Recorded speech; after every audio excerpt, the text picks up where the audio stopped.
back again, and as you can just see, we've sanded all the panels.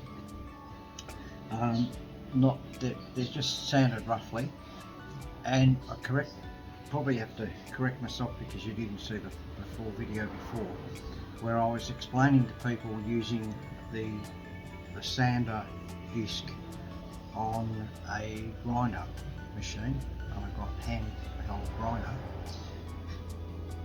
going up and down and around and around and around. That's just to get the surface sort of flat, to get the roughness out of the timber first, okay? Now I was saying that's what a lot of people do, and it's wrong. Yes, it is wrong, but of course you didn't see the follow-up when I just showed you then of doing it with the grain, with the sanding machine, which I did with the other box.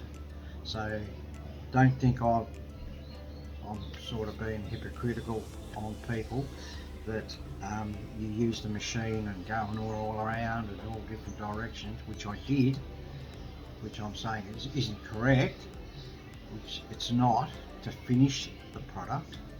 That's just to bring the roughness out of these pieces of timber, being 40 years old, and some of them that he even had paint on them. So I've removed all that, and thank God it wasn't lead based. It was only a stain that somebody had put onto the fence palings. So I removed that with the grinder disc. So of course you have to get in there pretty hard to get the grain back and the surface back to its normal state. So I'll clear that little piece up, alright? So people be going, oh, you know, he's saying don't do it this way and you've done it that way, but when I finished up I used the sander exactly how you saw me, checking the grain, make sure the grain's going the correct way, the same way as the sander, going up and down with the sanding machine, alright? Belt sander, I'll correct myself. Okay, so these are the pieces so far.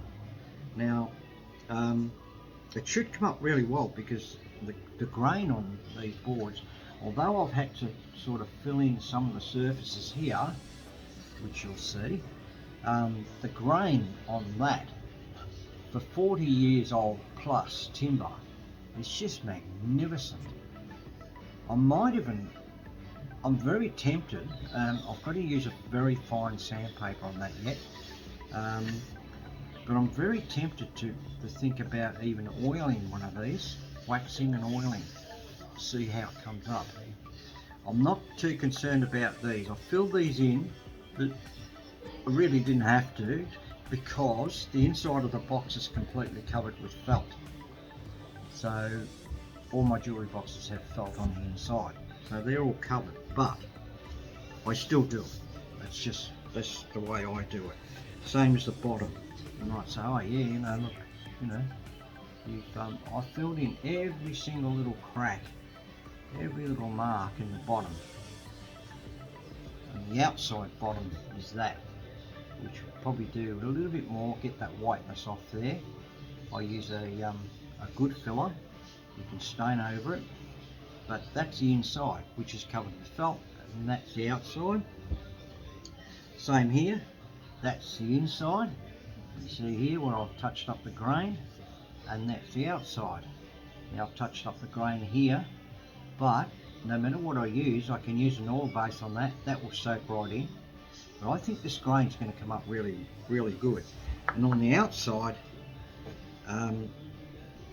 pieces are pine, recycled pine, and at this stage I might do them in a dark colour.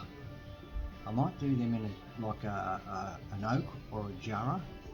I like the jarrah colour, so if I do those in a dark, and then the box is a lighter colour, so I might do that.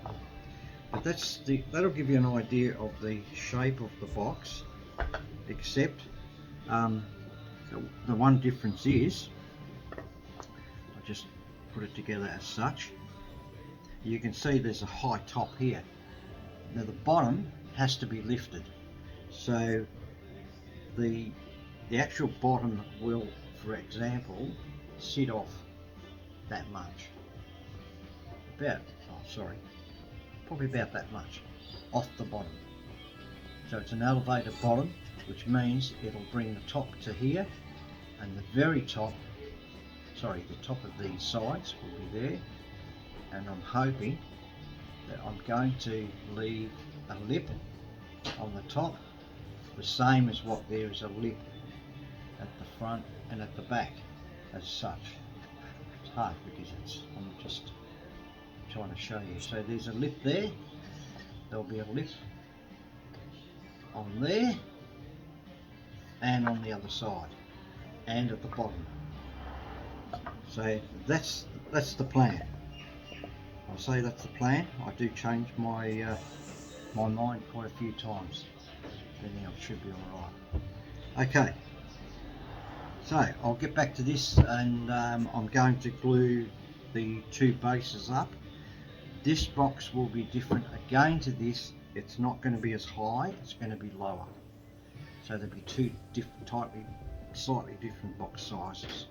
Alright, and we'll get back to this, and yeah, we'll come back. Okay.